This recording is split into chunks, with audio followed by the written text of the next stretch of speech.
reaction goes through.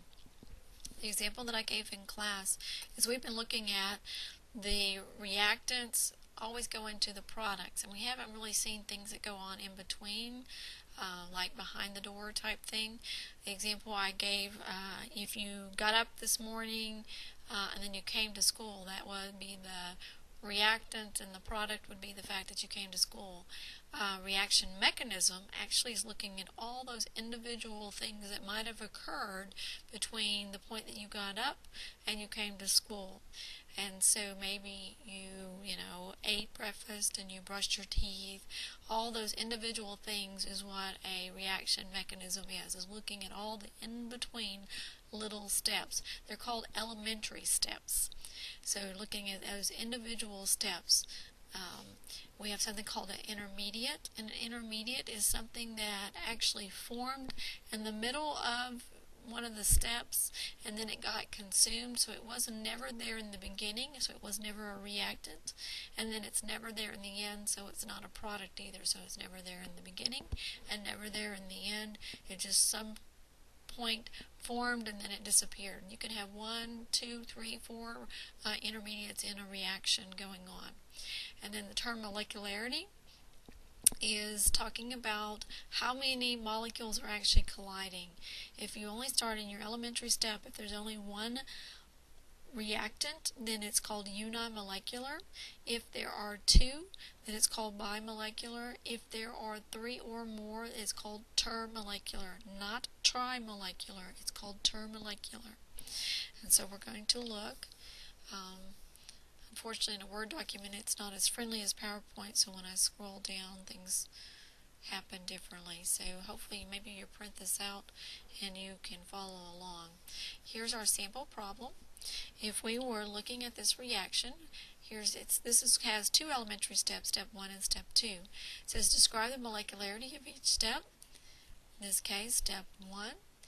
Since there's only one O3 molecule, which is called ozone, that's what we have in our upper layer, the ozone layer. It makes it O3 molecules. There's only one molecule there, so this is called unimolecular. As simple as that, unimolecular. And then we've got step 2. Step 2 actually has an O3 molecule and an O molecule, so there are 2 molecules here, so this is called bimolecular. Very easy, but people do miss this on the quiz. Alright, the next one is B. It says write a rate law for each step. Now when we do elementary steps to find the rate law, we don't have to do any of that fancy stuff with the graphs or experiment 2 or experiment 3. All we simply do for step 1, I'm going to have to erase this over here. I'm going to run out of room because I'm in the Word document. You simply look at the reactants. Reactants are all that is going to be in a rate law. And so you would simply write rate equals, we don't forget there's a K, and then it's just this reactant. And to figure out what power he gets raised to, it's how many of them we have, or the coefficient. In this case it is a 1, so it would be raised to the first power. And first powers we typically do not write the 1, but I'm going to write the 1 just for we won't forget. That's why we wrote it. So for step 2, it's rate equals K. It is O3 raised to the first power and just O raised to the first power. And that's as simple as that gets for each step. You cannot do that for the overall, but for each elementary step, that's all you do. Now, letter C I'm going to actually do up here because I'm going to be lazy and don't want to rewrite it. All you do for the overall reaction is you just combine step 1 and step 2, and you cross out things that might be on the reactant and product side. Here's an O3 molecule and an O3 molecule, so this is going to make 2 O3 molecules. And I'm not going to write the gases because I'm being lazy right now. Do you see how there's just an oxygen here on the reactant side, and here's an oxygen on the product side? Those two will cancel each other out, and then you're going to end up with 3 O2 molecules here. So basically the overall, what really happens is 2 ozones will break down and make 3 oxygens. So that doesn't sound bad, but the problem is ozone helps us from UV light and oxygen does not. So when we get holes in our atmosphere, we get cancer, and that's what's happening with ozone or ozone layer. But here is the rate mechanism, meaning the steps that it goes through in order for that to happen. This is the way we've been writing it. So that's the answer to letter C. D says identify intermediates, if any. Intermediate would be it got made in one step and consumed in another, so it became a product first and then a reactant. So there's only one intermediate in this case, and it so happens to be just oxygen. If you want to put oxygen gas, you can put oxygen gas. So there's sample problem number 1. So I'm going to have to go back to the Word document and scroll down to do number 2. To do number 2, it's got a little bit of different stuff to it. It's got an extra question on it, and it's got this slow and fast stuff written down here. And that's going to mean something to us, so the slow and fast stuff. So the molecularity for each step, for step 1, it is 2 molecules, so this would be called bimolecular. And for step 2, there are 2 molecules, so this is also called bimolecular. For the rate law, for step 1, it would simply be rate equals K, and it's NO times to the first times NO to the first, because they're both the same. So this would actually be NO2 to the first, NO2 to the first, which would simply be NO2 squared, because it's this one times this one. And for step 2,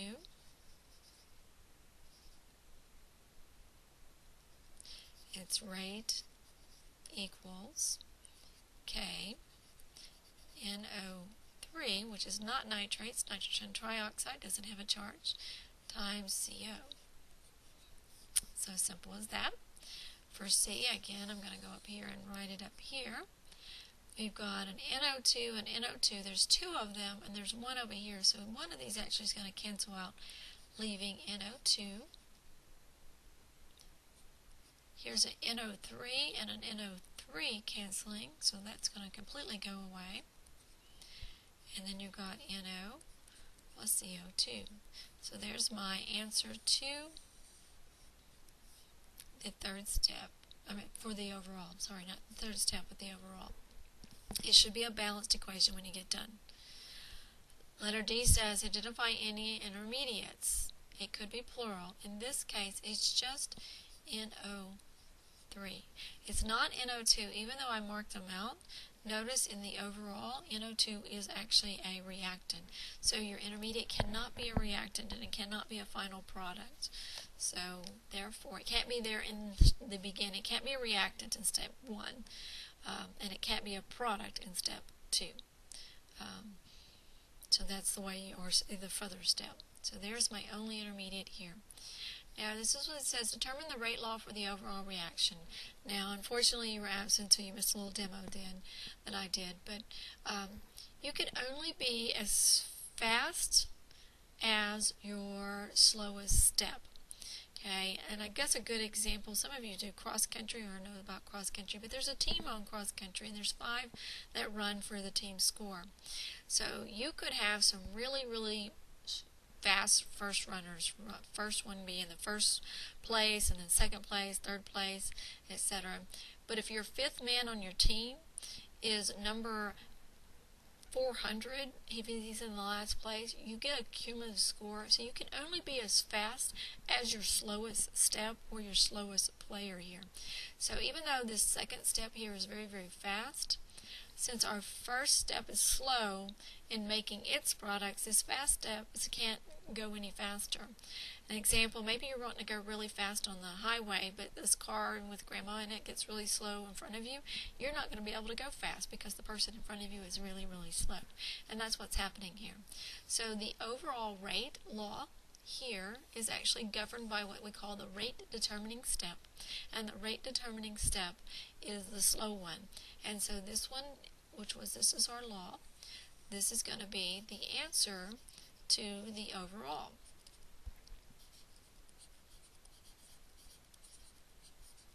And notice, it does not match our overall equation.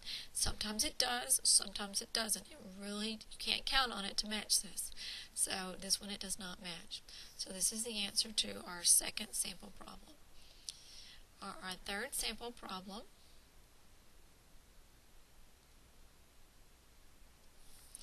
going to answer those same questions. The step 1 is going to be, there are 2 particles, so this is bimolecular. Step 2 is also bimolecular.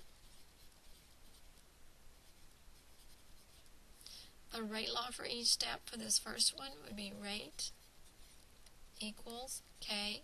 It would be an NO times an NO, which makes an NO squared. This was step 1. For step 2, it would be rate equals K times NO2, O2 times Br2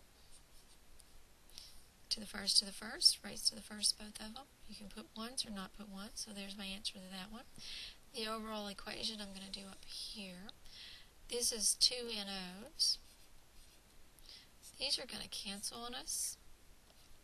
Leave us Br2. This is going to make 2 NOBr. So there's my answer on that one. Intermediates. My intermediate is N2O2, the guy that was formed in the first step and consumed in the second step.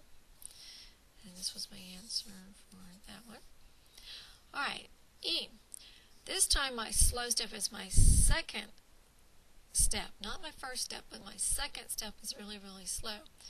So I can only go as fast as my slowest step. So you would think that this right here would be our rate law, because it's our second step. But here's our problem with this. You're not allowed, you can have intermediates in these elementary steps, but you cannot have an intermediate in an overall reaction. So this is not the correct answer for this one, even though it is a rate determining step. So if you end up with an intermediate and it's your slow step, you actually have to do a substitution. I'm going to go to pink now so you can see. You go back up and you find where this intermediate was made, and he was made right here in step 1. And what you're going to do is substitute the reactants that made that for him. So rather than, the pink is the right answer here, rate equals K. Rather than write that intermediate, I'm going to substitute the 2 things that made him, which was an NO times an NO, and an NO times an NO makes an NO squared. And then I'm going to put Br2. So again, I substituted the 2 things that made him for him, and that's how this came about. And this is my answer here. And you do that anytime it's an intermediate that shows up in the overall. So if an intermediate is in the slow step, when you go to write it for the final, you can leave it in the intermediate. So that's the correct answer for this one. It cannot be the overall. And that was pretty much the lesson that you missed. We had some graphing. It's getting pretty late. So since graphing is not going to be on the homework assignment that most of you owe me, I will tape the graphing lesson tomorrow. So you can watch the graphing lesson. I did give you a copy of the graphs. It's on the PowerPoint. So if you were not here and do not have that, the quiz that you are missing does not have graphing on it. But your assignment